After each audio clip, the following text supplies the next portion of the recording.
Hi gorgeous, this is episode number 187 and today we have the sales rockstar Mitch Axelrod back on the show. Hi, this is Mitch Axelrod. You're listening to Heart Sells Podcast with Christine Schlonski. Enjoy. Well, I just loved the story of Mitch and how he overcame his sales challenges to actually go into sales mastery and write a whole book about it, The New Game of Selling. And I would love for you to check that out as well. Today, we are concentrating on the new game of selling and what this is all about. We're just going to go deeper. As you probably know, Mitch is a #1 best-selling author, a speaker, mentor, Golden Mike Award winner, and he delivered 3,500 seminars and workshops, trained 1 million people, and generated $3 billion of revenue. So with no further ado, let's talk to Mitch. Well, I'm so excited you are back on the show, Mitch. Welcome. Oh, good to be back with you. Yeah, you shared so many golden nuggets in our last episode. I'm still in awe. And I think it's so supportive, especially the conversation about what we think we are worth and what other people might think we are worth and how we can stop undercharging. So I really want to encourage people to have a listen to the previous episode and to really dive in deep to all the wisdom you have already shared. So let me ask you, because you mentioned it in the other episode as well, the first thing you ever sold was your dad, who you got to get up in the middle of the night to support you getting newspapers out. So was that like your first kind of thing you ever sold in your life, like the newspaper kind of thing? Like what's the very first thing you ever exchanged money for? So you mean like a product? Not like a product, a service, whatever. Earliest memory. The first thing I started selling were pots and pans. As soon as I turned 17, I think it was 18, I was an entrepreneur. I've never had a job from the day I walked out of college. Okay, so I was always entrepreneurial. I was always looking for something to sell, and I was selling pots and pans, and literally pots and pans. And so I did that for a while. And that was scripted selling, which I didn't like. I never liked scripted selling because you sort of had to stay on track and, but it was in and out and that was better because if I had my druthers, I'd be there for hours talking to them. Right. And that was really awkward, but I got a taste of what it was like to sell a product. Right. Yet what I was really, really good at was selling the intangible. Okay. And so when I got into financial planning, financial planning is really intangible. Money is sort of intangible. Yes, you can see results, but usually they're deferred. So you don't get the instant gratification. And I started teaching about money. And what I realized was people got more out of the teaching because it helped them to come better prepared to be a better buyer. And I realized, again, back to the advocate I mentioned in the first segment, when you're an advocate, you're pretty much in a class by yourself. If you're a trainer, a consultant, a coach, there's a million of those. And I really implore people to get rid of labels. Labels unfairly limit you unless you're a brain surgeon, in which case, okay, I'm a brain surgeon. That pretty well tells. When you say I'm a trainer or coach or consultant, you always have to follow it up with what you actually do.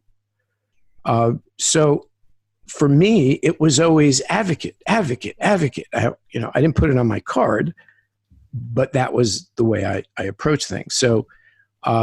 So I started selling intangibles, and I found that I could help people paint the picture and see the tangible value of an intangible decision, right? And that was the hardest sell of all because you couldn't plug it in, you couldn't put it on your finger, you couldn't wear it, you couldn't try it on, and you had to imagine and picture, and then you had to not create the demand, but you had to help people to see the cost of not doing something versus the value of doing something. And then I would always, and this has become like my sort of signature approach to how to get people to help them make a decision. I'm not going to push you in any way ever, because if I push you in the least, you're going to either push back or you're going to feel pushed. Okay. Then you're not making the decision. Then it's not good. So for me, it was always, let's examine the cost of the problem, measure it against the value of the solution, and see what's in your best interest. Is it better to stay status quo? Because let's face it, some problems are not worth solving, right? We don't solve all our problems. And some opportunities are not worth pursuing. Let me help you make a good buying decision. And if there is change, if it's better, if it's in your best interest to make a change, then I'll present to you what solutions I have, which was completely backwards of everything I had been taught about, attention, interest, desire, action, ADA, or, get to talk to them and ask them a few questions and launch into your presentation and not even know if you have a qualified buyer. Okay. So I became really good at qualifying people to make sure they were 4 words, the 4 most profound words of qualifying a buyer. Number 1, ready. All right. Number 2, committed. Number 3, willing. And number 4, able. If any one of those is missing, you do not have a buyer. Now, you could be ready, committed, willing, and not be able right now, money-wise or economics, right? But it's more than that. It used to just be about money. Now it's time. It's bandwidth. I had a person who so wanted to work with me, and she said, I have no bandwidth. I have no life. She said, I can't fit another thing in. I said, well, maybe the game is not to fit another thing in. Maybe the game is to start taking things away. Addition by subtraction, multiplication by division, that's my game. Simplify, simplify, simplify. So everything I did was to make it as simple as possible, because really human interaction and conversation is relatively simple if you get out of your head and if you stop trying to prove yourself and you really get into engaging conversations with people. So I think that answers your question. Yeah, totally. So it's such an interesting thing, because when I'm out about networking, right? People so often say, well, I'm a coach. I'm a consultant. And you never really know, well, what does that mean? Like, what kind of coaching do they do? Is it relationship? Is it life coaching? Is it business? What kind of advice could you give people where to look so they can find their uniqueness and kind of package it in a way that people are attracted to them and want to know more? Because when I hear like I'm a coach, I think like, yeah, okay, nice. What's next? Oh boy, I have 2 answers for you and you're going to love them both. Good. So the first answer is this. 35 years ago or so, I just didn't like rejection. Okay. Obviously after big. So I developed what I call take a millionaire to lunch. And I was in financial planning 5 years. I was hit the wall. I was like, get in or get out. Right. And I was in my late 20s and all my friends had no money. So I had to find people with money. Okay. So I developed something which later became a training called rejection-proof networking. Okay. I'm going to give you 3 statements. We actually sell this as a product, but I'm going to give it to you because your people deserve to know and deserve to never be rejected again for the rest of their life. And I'm going to give you the 3 phrases that's going to do it for you. How's that? Awesome. Oh, that's perfect. Yeah. So here's rejection-proof networking. Number 1. Here's what I do. Here's what I do is not here's what I sell. And I'm going to tell you how to find out what you do, because that's the other half of this part. Number 1 is here's what I do. Okay. Number 2 is here's why I do it. Number 3, which is what separates rejection-proof networking from every other elevator talk, which I can't stand. Here's who I'm looking for. Do you realize that nobody remembers what you do? And even when they do, they still can't make the leap to, how do I help you?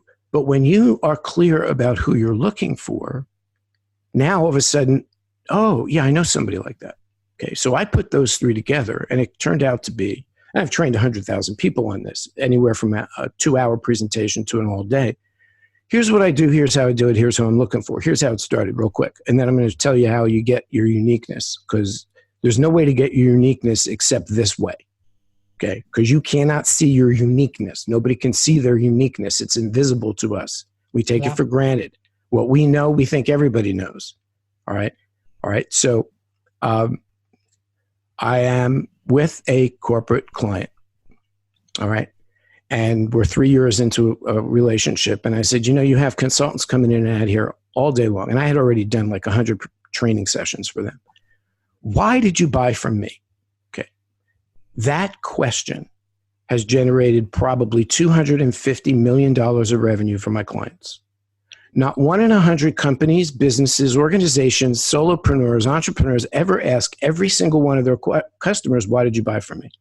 You think you know because you know. You don't know. You have no clue.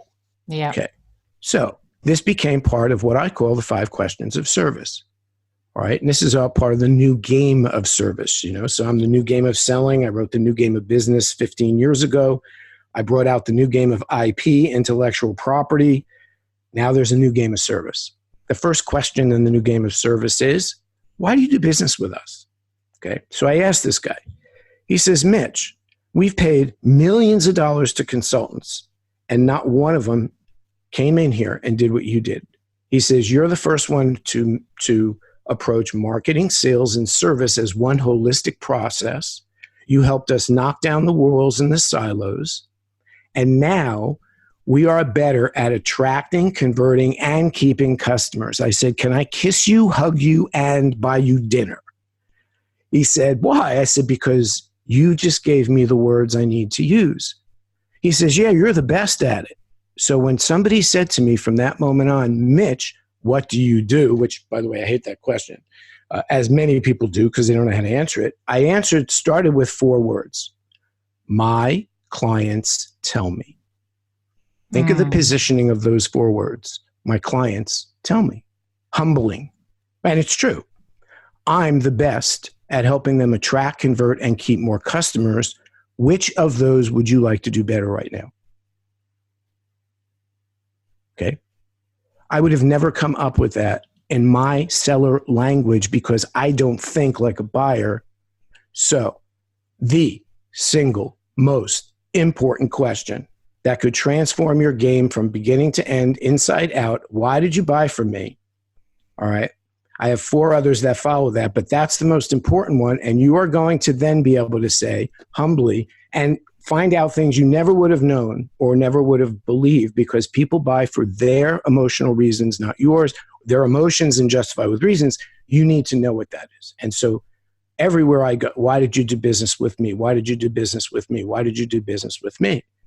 And that's what we call your unique service advantage. USA versus USP, unique selling proposition, which comes from whom? You. Yeah. And you shoot it out there and you hope it connects and you think it's great. But unless you ask your customers, enough of them to get a wide enough sample and to get a large enough repository of language so that when somebody says, Christine, what do? You don't answer, I'm a coach, I'm a blah, blah, blah, blah, blah, blah. Because then you have to say something else. You say, I help my customers attract, convert, and keep more customers.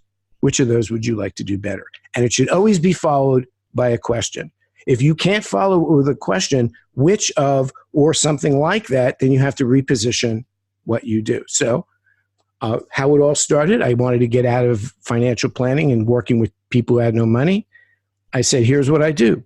I help people get the same kind of returns that banks and insurance companies get when you give them your money and get 3% or whatever. Why I do it is because only 5% of the people in America are financially independent, and I want to be financially independent and help as many people as I can. And who I'm looking for people who have $25,000 of investable assets who would like to get the same kind of returns that banks and insurance companies get. Then I'd follow it up with, who do you know? Where should I go? Awesome. And in 1 year, I went from 15,000 to 33,000. The next year, I went to 100,000, and I never looked back with one simple strategy. Then I started teaching it, called it rejection-proof networking, and it works 100% of the time. Here's what I do. Here's why I do it. Here's what I'm looking for. Who do you know? Where should I go? Such a great advice. So when do you ask your clients why did they buy from you? Like, do you do it right after the sale is kind of made, or do you wait like a year in? No. I ask it right after, but I actually ask it before. See, I have another phrase, another question. And all this is honed from experience, right? These are not theories. Here's an unbelievable question. It's a 3-part question. It's a compound question in one. Why me now? Why me now? Mm-hmm. Okay. Anytime I talk to somebody for the first time or second time or third time, why? Why are you calling? There's something that caused you, right? Why? Let's get behind it. Why me? You could call 100 people. Why are you calling me? And why now? Why not a week from now? Why not a month from now? Why not a year from now? Why me now? That question, it's really 3 questions, but it's a compound, will elicit to you, why are they calling? What's their motive? What's their outcome? Why they're calling you versus someone else? So I'm just shopping. Okay, good to know that. Or you're the only guy for me. All right, whatever. Yeah. And why now? What's the urgency? What's the importance? What's this? Now you've essentially qualified your buyer with one question. Why me now? Yeah, I love it. Yeah, I always ask, why are you investing your time to speak today? Yeah. So, but now I can definitely add that one. That's really brilliant. Well, think about it. You cannot help anybody in the future. The future is a myth. I hear people use the words eventually, and I know they're never going to get where they want to go because they're framing life in the future. Everything happens in the now. In fact, the biggest shift I made in my business that I've helped other companies make is stop trolling for anybody and find the hungry fish. You need to find the people who are searching for what you offer and ready to buy it now. And if you want to really talk about simplicity, you could say, I'll bet this question will save you at least 100 hours this year. You ready? Yes. Or are you just getting ready? Are you ready or are you just getting ready? What's the difference between somebody who's ready and somebody who's getting ready? Well, the one who's ready is going to buy if it's a fit. Yeah. And then the question is, how long will the person who's getting ready get ready?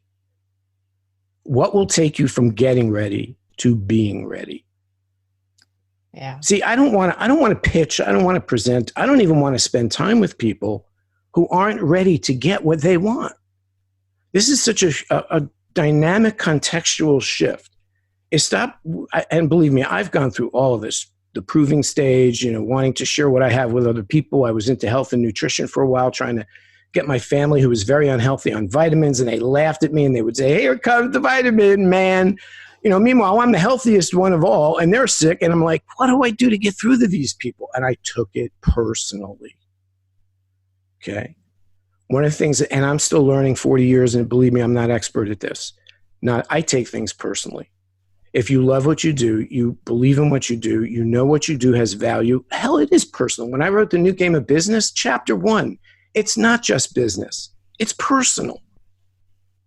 It's very personal to me. And maybe that's why I've lasted 40 plus years, because I care, because it is personal. Yet you can't take it personally. That is such a hard thing to rectify. It's like, I know it's personal, but you can't take it personally because everybody's in their own world. When I first read Stephen Covey's stuff, he was the first person to actually talk about roles and goals, right? But he also, recognized that people are in their own world, and he made the word paradigm famous, right? And I used to go out, and every seminar I'd ask, what percentage of your time are you in your own paradigm, in your own head, thinking your own beliefs? And 90%, 95%. How about the person across the table from you?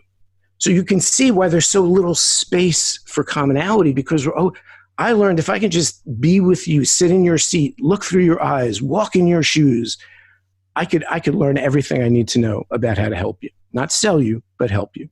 And that's really how I spent my entire life, switching seats with people, saying, would you allow me to sit in your seat and advocate for you? Would you be willing to sit in my seat and see the world through my eyes? Then we can shoot for what's highest and best. That's better than compromise. Don't compromise, maximize. You shoot for highest and best. If you can't get there, you get as close as you can. The only way you could do that is if you sit in the other person's seat and advocate for them. That's what I do. That's what I've always done. That's what I always will do. And the people that appreciate that and I have a solution for, we'll do business. And those that don't, or we don't, they'll appreciate that at least I advocated for them. And then I'll either send them on their way or recommend somebody else for them to talk to. Yeah, totally. So what is a book that made a big difference in your life? You just mentioned Stephen Covey, but I'm quite sure you read more books. Is there one book that really kind of sticks out that you would love to share with the listeners today? Yeah, it's probably a book very few people have read. It's called One by the guy who wrote Jonathan Livingston Seagull, Richard Bach. And I read it in the probably mid-'70s before I really got into working full-time. And it just blew my mind. I mean, it really took me to his quotes, his paradigms, his little ideas. It really blew my head out. I've read a lot of really good business books and spiritual books. And of course, the Four Agreements stand out. And there's all kinds of things. I read Cialdini's work. I actually did an interview with Cialdini, which was great. But that book, One, it was really sort of took me on a journey, and so I don't know that anybody younger probably than 40 has read it, but I would tell you, if you go back and read that book, some of the quotes in that book will just bring the hairs up on your wrist. Like, your true family is not one of blood, but of those people who are appreciative and interested in who you are, that kind of stuff. Right. And so that book got me into sort of a spiritual, that there's more than just hard, three-dimensional. And then when I got into axiology and now working with the soul, the role, and the goal, what I recognize is, that people are frustrated. They have goal frustration. And they think that the answer to that is more goal, bigger goal, hairier goal, more audacious goal. No, it's not. It's stepping back and looking at your role and saying, is my role and my goal, are they aligned? Somebody once said to me, the difference between successful people and unsuccessful people, very famous friend of mine, is that unsuccessful people will do what successful people do what unsuccessful people won't do. I don't agree with that. It depends on your definition of success. To me, a role, Covey he says, do your roles first and then your goals. We take it one step further. I say, do your soul setting, then your role setting, then your goal setting. Okay. And I had to learn that when in 1996, I was getting divorced. I was on the road 100 days a year as a speaker trainer. My goal was to stay on the road, stay in the business, and continue. My soul was calling me home to raise my son. And in the middle was my role. We've all had this experience in some time of our life. So do I obey my goal, in which case I wouldn't be able to be home raising my son, or do I serve my soul? And I said, you know what? I'm going to serve my soul. And I did my soul setting, and it was, I got to go home. Now my role is full-time stay-at-home dad, first business owner, 1 and 1A. Now I had to revise my goals, which was okay because, it's okay if I don't get to be the famous speaker. One speaker said to me, Mitch, you're crazy. Nobody will remember you in 10 years. I said, that may be true, but if my son doesn't remember me in 10 years, I can't do. So I did my soul setting and role setting and goal setting.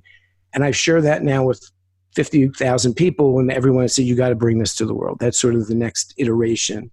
And so I'd sort of conclude by saying, if there's one thing I would leave people with in terms of just generally speaking, look at where you are right now. And if there's any kind of frustration, soul frustration, role frustration, goal frustration, step back, put your goals aside for a moment, do a little soul searching and do your soul setting. Then say, what roles am I really suited to play? And then recast your goals in light of your role and your soul. And you're going to feel much relieved, because we put a lot of pressure on ourselves to achieve goals, sometimes at the expense of our role, and sometimes even people who might sell their soul. So that would be sort of my parting words. Wonderful. You took my question already away. Thank you so much for, again, a wonderful episode. And I could talk to you for hours, but we kind of have to finish here. And I want to encourage people to connect with you. All the links will be in the show notes, the link to your book, The New Game of Selling as well, so that people can connect with you, can reach out to you. Where can they go if you wanted to send them somewhere right now? That's a good question. I actually didn't think about that. I would say go to the new game of selling right now. This is what this is about. This is about heart selling, and you can't just do heart selling. You got to do, we're three-part people. So I would say go to the new game of selling. And you certainly could look me up on YouTube. There's a lot of good stuff there, but the new game of selling is our baby, and that's our flagship. And it's 6 game plans, and you could just dive into one of the modules and be using it the same day. So, that's going to give you the best payoff, I believe, in the shortest amount of time. Awesome. Well, thank you so much for sharing your wisdom and for bringing so much knowledge to the podcast. And can't wait to the next conversation. I look forward to it. Thank you, Christine. Well, I so enjoyed our time together. Mitch delivers so much value, and I love how he sees sales, how he helps us to see it as a new game, and we are not stuck in the manipulative, sleazy, salesy world that we all fear. We can really come from the heart, and I just love how Mitch managed to transform his sales career and to help so many people to transform theirs. Hop on over to christineschlonski.com, find the podcast tab so you can get to the resources, the transcript, as well as the show notes. And once you're over there, sign up for the empowerment notes if you have not already, and join the Hard Sellers community. I will give you with the empowerment notes regular updates on Hard Sells podcast, as well as I'm sharing amazing, helpful content for you to sell from your heart, be authentic, deliver great value, and make a lot of money so you can make your dreams come true. Hop on over to christineschlonski.com, find the podcast tab, and that's all you need to do. Have a wonderful day wherever you are in this beautiful world. And I'm saying bye for now.